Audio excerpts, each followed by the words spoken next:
Greetings to all, this is Vaibhav Agrawal from Business Upturn, and today we have with us Lieutenant Colonel Shreesh Kumar from the Corps of Engineers, Bombay Sappers. Thank you so much for your time and for giving us this opportunity to interview you on a very, very sensitive subject of PTSD, which is not much spoken about, not much discussed among the general mass and also in the mainstream media. So सबसे पहले PTSD ये क्या है and how does it manifest itself? PTSD stands for post-traumatic stress disorder. It is basically an affliction. It afflicts a person when he or she is exposed to an event that is very gory or traumatic in the sense that it involves a lot of violence, and it affects the mind very deeply. And although after the particular event the person behaves in a normal manner, but the effects are deep rooted and it manifests subsequently during lifespan, probably immediately also in certain cases, or in most cases it takes a lot of time. It actually afflicts the individual to his detriment, in the sense that there are many things that happen to his personality. There are the medical aspects too. It affects the brain and the general health of the person. So this is briefly what is PTSD. Now, in the context of the armed forces, before that let me tell you about the civilian context. There are civilians also who suffer from PTSD. For example, let's say there's violence in the family, and there's a person who's a drunkard who comes home, beats his wife. So there are children who are watching it. So beyond a particular time, they are continuously exposed to this, and the father being violent and beating up his wife, and an odd occasion where he's hit her badly and she's bled through her nose. So these are events which are very traumatic, and it has a deep-rooted effect on the children or any others watching it. So, and when they have no control over that, so then that sets in deeply within the person's personality, and then it manifests in various forms subsequently. As far as the armed forces are concerned, as everyone's aware, the armed forces are always exposed to dangerous situations, and in an event where there is so much exposure to danger and the operation involves solid combat between the belligerents, if there has been some casualty, or casualty not just by bullet injury, a gunshot wound or explosion, but in any other manner, stab injuries or rock fall or falling from a height, anything can happen in combat. That particular moment when the person sees that, it leaves a stamp. I mean, to put it simply, it actually leaves a stamp on your psyche, and it is there for a pretty long time, till the time the person is exposed to some treatment, counseling and other psychological efforts, apart from the medical Might also lead to certain set of phobias. Absolutely, yes, those are secondary effects. Those are secondary effects.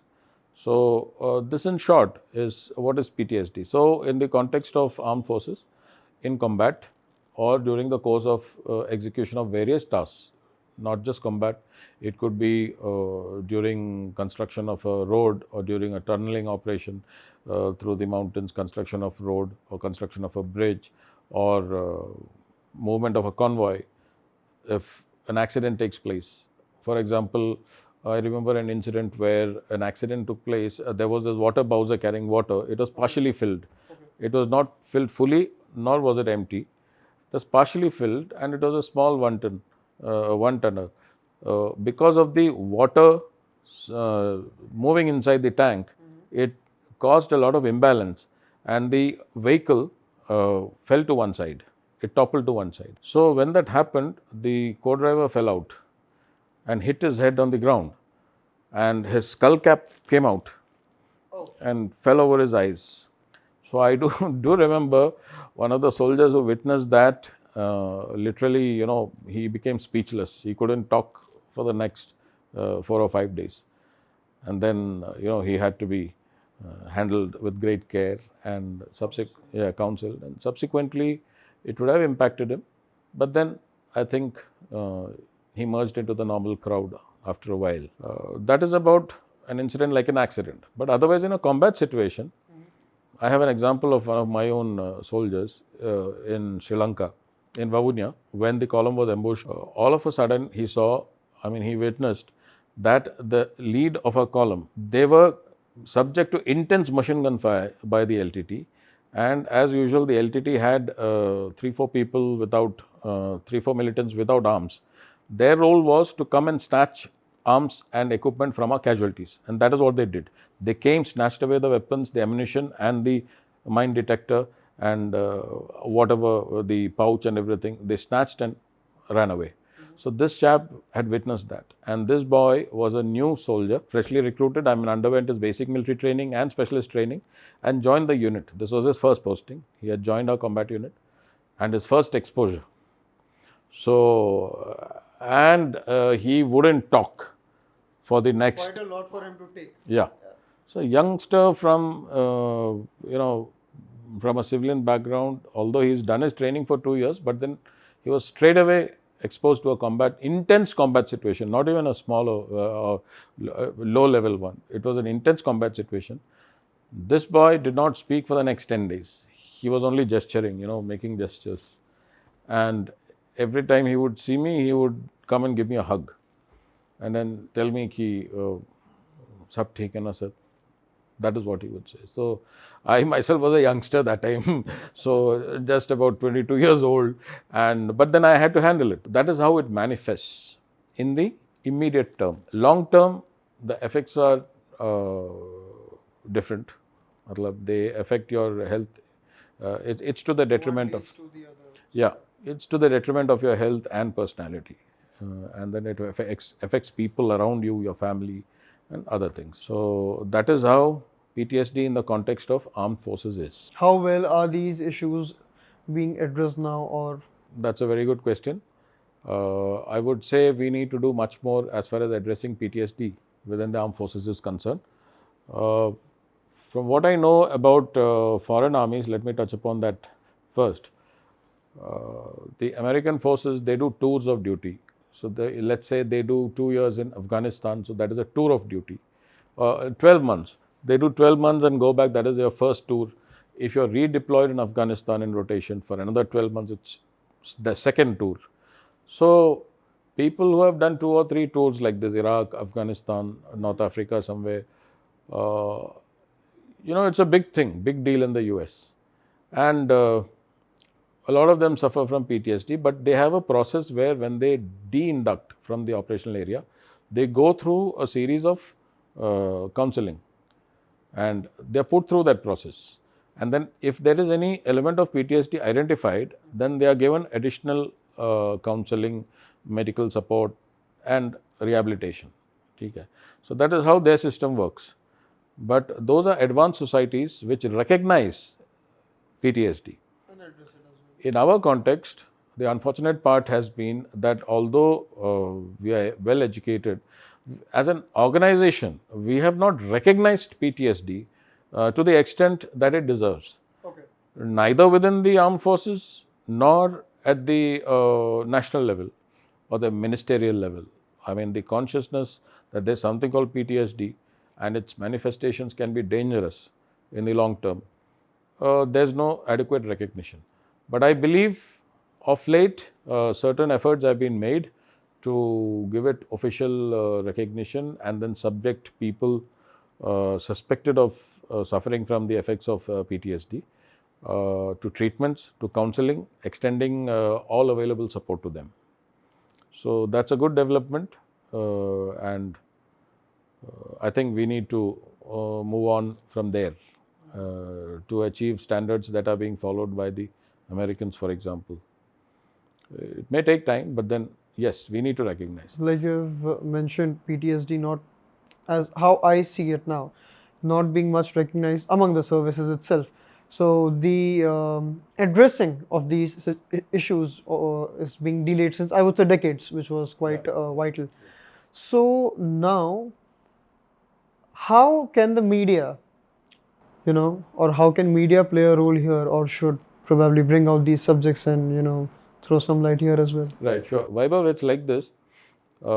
Previously, when PTSD was not, identified or given its due place or due importance, uh, what was happening? I would like to throw some light on that.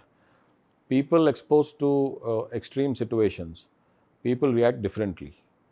Now, it is a common understanding that after you have undergone so much difficult military training, everybody should be prepared to face the blood and gore and the extreme results or extreme events that happen in front of you. You should be able to stomach it and uh, digest it within your system, because that is how you have been toughened as a soldier. That isn't true to the fullest extent, because your training toughens you to achieve a task, right? And of course, it toughens you to see blood and gore, no doubt, but that comes only by experience. There's no blood and gore in training, right? In training, it is basically tough situations. People are getting tired, so your buddy says, "Yeah, I can't carry so much load and walk." So you carry his load. So the camaraderie develops, and in that direction, you're well developed. Stamina, that grit, determination to achieve your And more task. like we say, like the more you sweat during the drill, The is more you the sweat in less, peace, yeah, the less you bleed in war. bleed in war, right? So that is practiced to the fullest extent.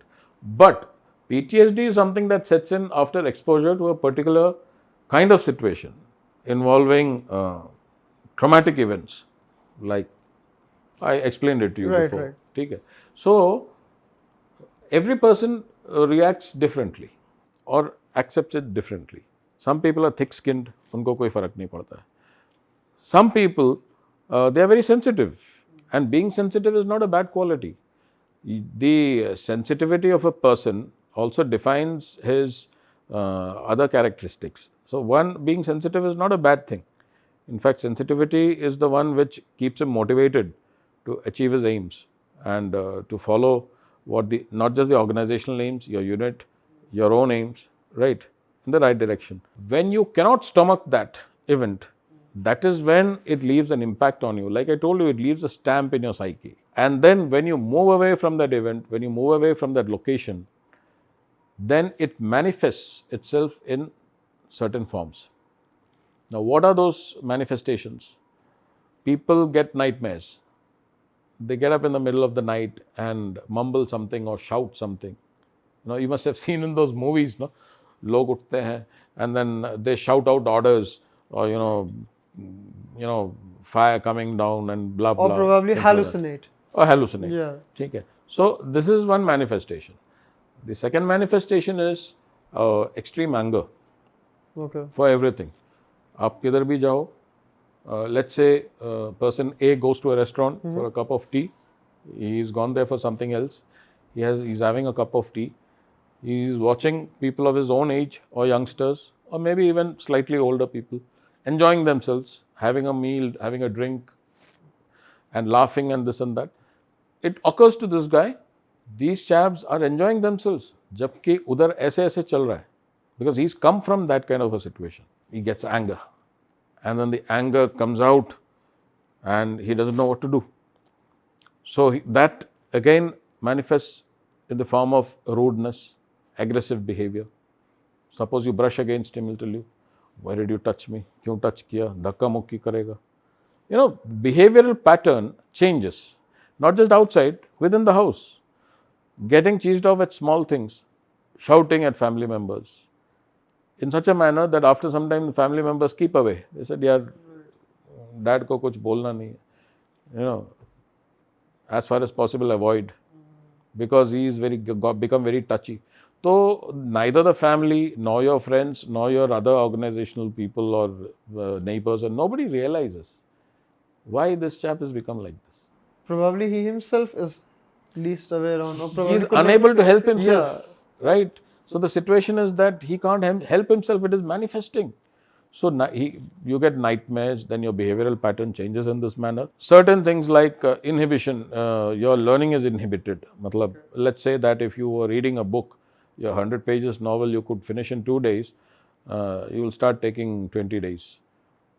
So, the mind is disturbed, basically. So, this is the extent to which damage is done to the person's personality.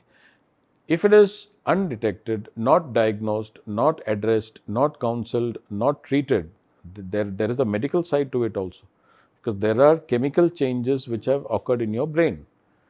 And that needs to be treated by chemicals, which is medicines basically, that a qualified psychiatrist or a medical specialist should be able to tackle. Nothing of that is made available to such a person.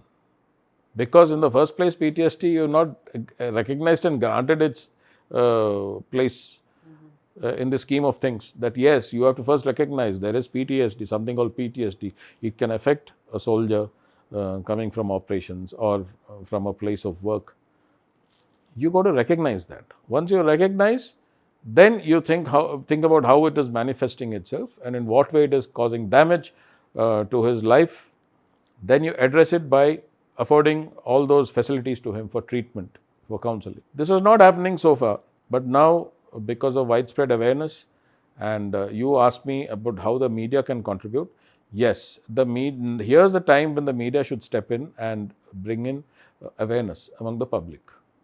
So, one part of it is, your question is related to the armed forces. I am even extending it further beyond the armed forces to civilian life, where children or youngsters, even middle-aged people are exposed to traumatic events within the family or outside the family. Somebody witnessing a murder in a public place, खुले चौराहे पे अगर murder हो रहा है और किसी ने देख लिया, अगर 10 लोगों ने देखा है तो उनमें से 2 लोगों के ऊपर तो बहुत गहरा असर होता है, हो सकता है, बाकियों को तो फर्क नहीं पड़ा होगा, but then the possibility of at least 2 people being affected gravely, deeply is there. For that, one has to recognize, it has to have social acceptance. Yes, there is a disease like this, there is a disorder like this, right? I mean, OCD has been recognized for a long time now, obsessive compulsive disorder. That's now recognized, accepted, uska bhi sab hai. Then ADHD, attention deficit, so that is there, that is recognized. Why not PTSD? So there's nothing to be ashamed of. See, why you'll ask me, why does it happen? It happens because we grow up with a certain idea of how the world is. मतलब कुछ धारणाएं हैं हमारे मन में कि दुनिया ऐसी है, और even if a boy becomes a soldier, he imagines that things go like this. But when things go in a different manner, then it hits him suddenly. Because all the while his mind has been on this track कि ऐसे होना चाहिए. It's personified. Yeah. So अलग सा जब होता है, so it has a very deep impact. So people who are sensitive and people who are deep thinkers and all probably get affected more. That's my guess or my opinion. I mean, I'm not substantiating it with medical proof or whatever. That is for the specialist to decide. So, as a layman, I'm saying this. I don't want to hazard a wild guess, or I don't want to hazard any statements which don't fall in the purview of my expertise. Having said that, PTSD is a bad thing in the long term. So, the person cannot rise to his potential and perform in life or achieve in life if PTSD is lingering in your personality. He cannot. It has to be recognized, it has to be treated, it has to be addressed. Then life becomes easier. Otherwise, a person can live and die with PTSD without it being recognized. And so many have lived and died. So many of our soldiers, officers have lived and died. And also be living. Are still living. You cannot rise to the level of your competence or to the level of your potential. You cannot rise to your potential. You can't blossom in life if you're afflicted with this PTSD. So therefore, I would like to highlight that PTSD awareness has to be there, and it has to be progressed by the media. There's no other organization that can do it. At a large scale. At a large scale. Even at a small scale, it is the media which conveys from the TV, from the radio, from FM channels, from social media. What is what? We come to know of so many things. आज तो everybody is ज्ञानी. There's a common saying, no, तुम्हारा ज्ञान WhatsApp university से है. But at least thank God for WhatsApp. So many things are shared and you read things which you would have never come across or never read in life. So at least they're getting introduced. Yes, you're getting introduced to it. It is up to you how to take it up. First of all, check the veracity of the information that has been put out. There's so much of fake knowledge or description or communication on WhatsApp that you have to take care. Check the veracity. Once it is validated, then you can pursue it in depth. You can read up on that, do research, enlighten yourself. Everything is available today. There is Google and there is Chat GPT now. So you have to take the effort to ask the AI to give you that knowledge, or to Google to throw up, the browser should throw up something for you. That's a means of gaining knowledge. But it is important. So the armed forces actually owe it to the nation and to the soldiers, the officers and men, that PTSD be an aspect which is recognized officially, given its due place in medical practice, and any soldier afflicted with PTSD has to be identified. The symptoms manifest themselves, so the medical practitioners should be able to identify with clarity that this soldier is suffering from PTSD, and then subject him to the entire line of treatment that is recommended in the normal course, so that he gets rid of the effects of the disorder in the earliest possible time, in the shortest possible time. I do not have expertise on that, but then the time span may vary from case to case. But it has to be a must-do activity, and it has to be on the priority list of the services, not just the services of the ministry itself and the government itself, because we owe it to our soldiers who perform everything selflessly. Our soldiers never think कि आगे क्या होगा. They just do it. Another drop of a hat. Yes, they just do it. So don't you think the country owes it to them to take care of them if at all they are afflicted with such a disorder? And the cases are many, but not detected, not addressed, and then the manifestations are to the detriment of the family's peaceful existence, which we must avoid, right? So that is, I would conclude with a prayer to the government, the ministry, and the top echelons of the services that please take cognizance of this disorder and address it to the fullest extent, so that we have an armed force which remains healthy and which can look forward to a good existence beyond the uniform life also. Thank you so much for your time, sir. Thank you. Yeah.